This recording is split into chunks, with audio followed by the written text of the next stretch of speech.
I'm 83 years old, and I found true love after I turned 60. But here's the thing. It only happened when I completely stopped needing a man. Let me tell you what happened. It started on my 60th birthday. My daughter threw a party. The table was full, but the seat next to me was empty. My second husband, Robert, had passed. My first, David, was long gone. Everyone sang, and a cold truth washed over me. I saw my whole life. I had spent it orbiting men. My father's expectations, David's indifference, Robert's quiet neglect. I was a moon to their planets. That night I made a vow. No more waiting, no more needing. The vow was easy. Living it was terrifying. The house was so quiet. I turned off the news channel Robert always had on. The silence was loud. Then I started to hear myself. I signed up for a pottery class, something I'd wanted since I was 20. My hands only knew meals and bids. Now they learned clay. I was terrible, but I laughed. I really laughed. I wasn't doing it to meet someone. I was doing it to meet me, just Eleanor. That led me to an art show. I put my lopsided vase on display. And that's where I saw him, Arthur. He was 71. He studied my vase like it was important. He had kind eyes. He said, "I can feel the struggle in the clay. It's honest." We talked. He was a retired architect, a widower. There was no flirting, just two people comfortable being alone. He asked if I wanted to see the botanical gardens. My old self would have panicked. My new self just said yes. But to understand that, you need to know about David. I married him at 22. He was suitable. We were a picture, a professor and his wife. We raised 2 kids in a house of quiet tension. Our love was like a lawn, neat and rootless. I told myself it was enough. I buried my wants. I needed his presence to feel real. When he left for another woman, my world didn't break. It just proved I'd been in a glass cage all along. So then I needed safety. Robert was that. He was kind. He was peaceful. We traveled. We were companions, not soulmates. When he died, I was sad, but I also grieved all the time I spent playing a side character in my own life. His death was the last key turning. I was finally free. Arthur and I became Thursday friends. We went to galleries. We walked in the rain. We debated books. There was a pull between us, but we held back. One day by the lake, he said, "Eleanor, I enjoy my own company now. I'm afraid to lose that." My heart soared. He saw me as a whole person. I said, "So do I. Let's just keep enjoying this." It was a perfect agreement. Then I fell. I broke my wrist. I was helpless. Claire wanted me to move in. Arthur offered to help every day. My hard-won independence crumbled. I got mean. I pushed him away. I snapped, "I don't need you hovering." He left quietly. That night, the silence felt like a judge. I had made a mistake. I thought not needing a man meant not wanting one. I built a wall instead of a gate. After a week of misery, I went to find him. I knew I had to, not because I needed help, because I missed him. I found him on our bench, sketching roses. I sat down. "I'm sorry," I said. "I was so scared of being that woman who needs. I forgot how to be a woman who chooses. I choose your company, Arthur, not from loneliness, because you make my solitude richer." He put his sketchbook down. He said, "I was waiting for you to figure that out. I choose you, too." That was our beginning. We never married. We kept our own homes for years. We traveled. He cheered on my pottery. I made him take dance classes. We argued about politics. We started a silly garden gnome collection for the grandkids. The love was in the daily choice. When his arthritis got bad, I chose to have him move in.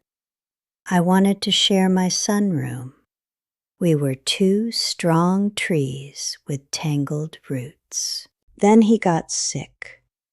Dementia. The architect lost his maps. Some days he didn't know me. My kids said, "You're not his wife. Consider a home." I told them, "I am his Eleanor.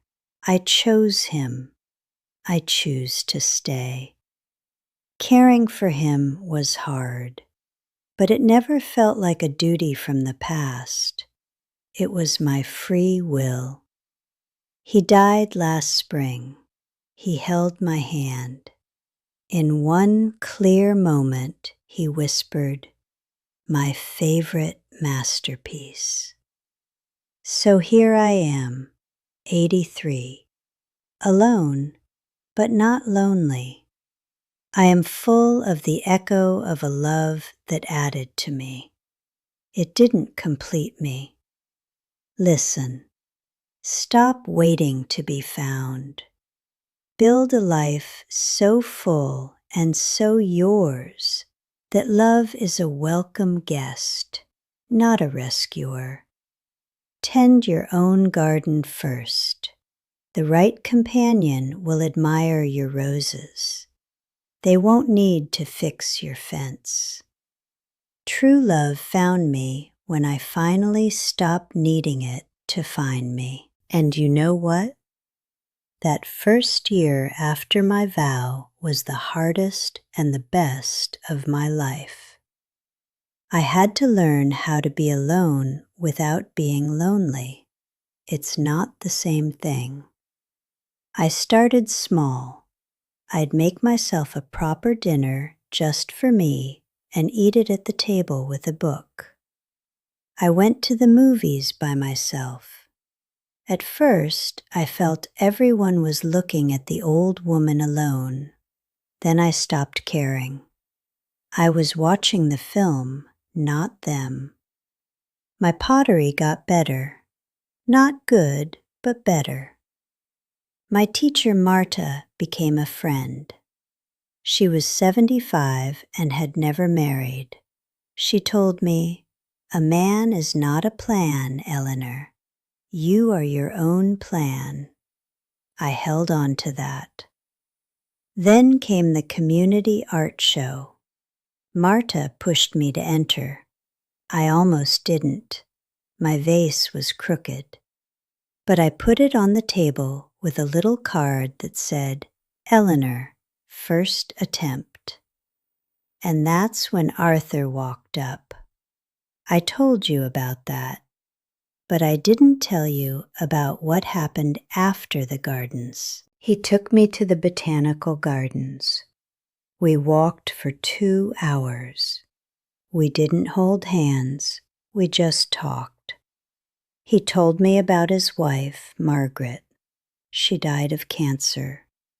He said the 5 years after were like living in black and white. He said he'd only recently started to see color again. I understood. I told him about Robert, the quiet, the safety. He nodded. He said, "Safety is a good place to hide, not a good place to live." We started meeting every Thursday. It was our day, no pressure. One Thursday it rained. We sat in his car and drank terrible coffee from a thermos and watched the rain on the windshield. We talked about our kids. His son Leo was an engineer in another state. We talked about our regrets. I told him I regretted not going to college. He said he regretted working too much. It was easy, but then I had a bad week. Claire was fighting with her teenager. My back ached. Arthur called to confirm our Thursday, and I was short with him. I said, "I'm not sure I'm up for it." He was quiet. Then he said, "All right, I'll be here if you change your mind." He didn't push. He didn't get upset. He just let me be. And that was new. David would have sighed like I was ruining his plans. Robert would have just said, "Okay, dear," and turned on the TV. Arthur gave me space, but he left the door open. I called him back an hour later. I said, "I'd like to see you after all." And he said, "Good, I'll bring the bad coffee." That's when I knew this was different. He wasn't trying to fix my mood. He was just waiting beside it. We went to a little diner. I told him about my week. He listened, really listened. Then he told a silly story about Leo as a boy, trying to build a rocket from a cardboard box. We laughed. And just like that, the weight lifted. Not because he lifted it, but because he sat with me under it. That's what I mean by not needing. I didn't need him to solve my problems. I had learned to solve my own, or at least bear them. But I wanted to share my time with him. There's a world of difference. Then winter came. The ice. My fall. I remember the crack of my wrist. It sounded like a branch snapping. The pain was sharp and hot. The worst part was the fear, not of the pain, the fear of going backwards, of being helpless. When Claire fussed and Arthur showed up at my door the next morning with soup and a stack of library books, I felt that fear turn to anger. At myself, at my stupid wrist, at him for seeing me like this. So I pushed. I said that awful thing. "I don't need you hovering." I saw the hurt in his eyes, just a flash. Then it was gone, replaced by that quiet calm of his. He just nodded, put the soup in my fridge, and left. The apartment felt huge and empty. The silence was awful. It was the old silence, the one before I found myself. It was full of absence, not peace. I stared at my cast for a week. Claire came and went. I was miserable. I missed our Thursdays. I missed his stupid stories. I missed the way he'd squint at a painting. I didn't need him to bring me soup. I wanted to argue with him about the soup. Do you see? I had gotten it all wrong. So I put on my coat. My wrist throbbed.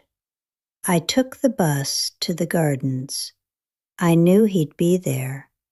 And he was, on our bench, sketching those winter roses. I sat down. The wood was cold. I didn't know how to start. I sat down. The wood was cold. I didn't know how to start. I just stared at my cast. He kept sketching. The sound of his pencil was the only thing between us. Finally, I said it. I'm sorry. My voice cracked. I was so scared of going backwards, of being that woman again, the one who waits by the phone, the one who needs a man to feel whole. I pushed you away because I was terrified of needing you. He stopped drawing. He didn't look at me. He looked at his sketch. I know, he said. His voice was quiet. Eleanor, I was scared too. That surprised me. Of what? Of being needed like that again, he said. He finally turned to me. His kind eyes were sad. When Margaret was sick at the end, she needed me for everything, and I gave it. I wanted to, but after she died, I was empty. I promised myself I wouldn't become someone's task again, or let someone become mine. When you fell, I saw it happening. The soup, the books. It was the start of the slide. I was afraid you'd let me do everything, and I was afraid I'd want to. I felt his words like a physical blow. It wasn't just me. We were both guarding the same wall. So when I snapped at you, you were building your wall, he said, and I was grateful. It let me off the hook. I could walk away and tell myself I'd done the right thing, that I'd respected your independence. But I was just being a coward. We sat there. The winter sun was weak. I felt utterly broken open. All my pride, my hard-won independence. It felt stupid now, a performance. I don't need you to take care of me, Arthur, I said, each word deliberate. But I want you in my life, even when it's messy, even when I have a stupid cast. I miss you. He reached over then, not for my hand. He put his palm flat on the cold bench between us, an offering. I miss you too, he said, and I don't want to be off the hook. That was our hardest moment, right there, admitting we were both afraid, that we'd both rather be alone than get it wrong again. The cost was that whole miserable week, the silence, the loneliness I'd chosen myself. I lost a week of our Thursdays. I'll never get that time back. We didn't hug or kiss. We just sat until my good hand was numb from cold. Then he helped me up. He drove me home. He didn't come in. He said, I'll call you tomorrow. We'll figure out Thursday. And he did. He called. We talked about nothing. It was the best conversation I'd had in days. That was the lesson, I guess, the one I was still learning. Love isn't about not needing. It's about choosing every day, even on the hard days, especially on the hard days. I chose to go to that bench. He chose to tell me the truth. We were choosing each other, not out of lack, but out of want. And that's a different thing entirely. A better thing, and that's a better thing. Looking back now from this sunroom, I see the pattern so clearly. I was wrong about what strength looked like. I thought it was a fortress with the drawbridge up. I thought not needing anyone was the ultimate goal. But that's just another kind of prison, isn't it? The real strength, the kind that lasts into your 80s, is the courage to lower the bridge, to say, you can come in. I won't collapse if you leave, but I'm happier when you stay. That's what Arthur and I built.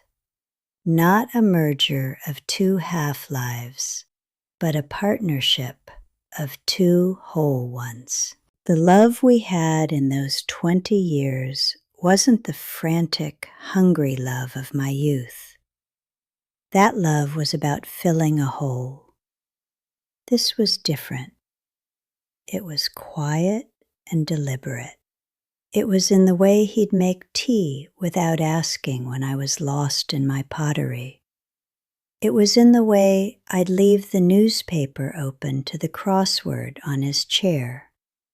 It was in the bickering over the thermostat and the shared silence over morning coffee. It was additive. It made an already good life splendid. And when the hard times came, the arthritis, the dementia, that foundation held. Caring for him wasn't a debt I owed. It was a choice I made every single morning. I chose to be there because his presence, even fading, was still a light in my world. His last words to me, my favorite masterpiece. He wasn't talking about my pottery. He was talking about us. The life we crafted intentionally with our own hands. So here's what I learned, plain and simple. Don't wait. Don't wait for someone to give you permission to live. My mistake for decades was thinking a man's love was the permission slip. It's not. You are your own permission. Start that class. Paint that ugly picture. Eat the cake alone in the cafe. The goal isn't to become so independent you're an island. The goal is to become so yourself that you know exactly what you're bringing to the table. Then, if someone interesting pulls up a chair, you can share the feast, not beg for crumbs. My advice to you, especially if you're past 50 and feeling like the good chapters are behind you, nonsense. The most important chapter might be the one you start today. But you have to write it yourself first. Don't go looking for a co-author when your own page is blank. Fill it with your handwriting, your interests, your messy, glorious attempts. And then keep your eyes open. Love at our age doesn't arrive with fireworks and grand gestures. It arrives with a quiet comment about a lopsided vase. It's in the shared laugh over bad coffee. It's in the patience to sit through someone else's fear. Don't dismiss the gentle beginnings. They're the strongest. You still have time.